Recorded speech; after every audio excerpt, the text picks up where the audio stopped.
Hey guys, it's Archangel here, bringing you part 2 of my series about the new maps in Modern Warfare 3. Today we have Sanctuary, a map located on the side of a mountain, and for it to be as large as it is, it's actually quite a fast-paced map. It doesn't take long to get from either side of the map to the other, or between the flags in domination. The actual flag capture points on this map have no overhead cover at all, as opposed to Foundation, which means that air support is a much more viable option than it is in Foundation. Although the majority of this map is wide open to aerial attacks, it also has a large portion of the map that is indoors, mainly the monastery in the middle of the map, and a few of the other buildings such as the church beside the graveyard. Using the aerial kill streaks is a good way to force the opponents inside so that you know where they're at, and it makes it risky for players to roam too far out of cover. Just like in Foundation, there are a lot of things that you can jump onto, such as the gravestones and even a couple balconies above the stairs near the bridge. Also, some of the awnings on the map can be jumped to, as well as a spot behind CDOM that you can go around behind a building on the edge of the map on a small roof. With that being said, there are plenty of shortcuts that you can take instead of going all the way around to access the stairs. An example would be the ravine in the middle of the map, which has a ledge you can jump from either side to. From what I can see, looking at the domination points on this map, it would probably be in the best interest to hold B and C. The graveyard is a very defensible area and is right at the other end of the bridge where C is located, so it's a quick transition between these 2 points. I also think that it might actually be one of the easier maps to triple cap on, as you can hold B as your main spawn and snipe over to C, as well as have a few teammates hold A as the last flag that you capture, so the enemies will spawn at either A or C, which are both short transitions from B. Assault rifles and LMGs will dominate the outside open areas around the edges of the map, but once you take the fight indoors, the SMGs will have the advantage due to the narrow corridors and cramped quarters.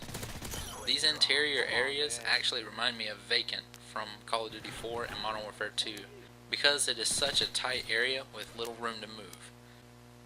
Contrary to this map's counterpart, Foundation, the Assault Strike package is much more useful. As I said before, you can control where the enemy will go if you can keep air support up.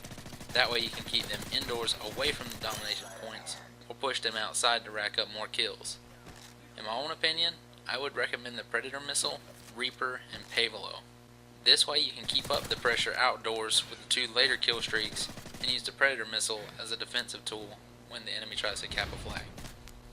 In the support category, I would suggest the UAV, Advanced UAV, and Escort Airdrop in order to support your team more effectively by throwing out the UAVs. You can help those who are trying to get the assault streaks, and with the Escort Airdrop, you can throw it on a flag to protect it while you build up another chain. Next up, the perks that I think will most benefit players on the map are kind of standard, but I feel like I should cover them anyway, give an explanation why. For the first perk, I would suggest either Sleight of Hand or Scavenger if you plan on keeping your fights on the inside of the map, acting as a slayer for your team. If, however, you are planning on defending the flags, it'll be hard to accomplish this act without Blind Eye due to the fact that the flags are outside in the open.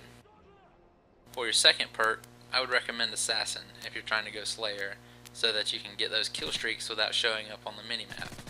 If you're going to be one of the guys on defense and hold the flag, I would say go with Hardline, because that way you have less kills to get to your point streaks, plus if you die and get the assist, you can earn that extra point toward your next support item.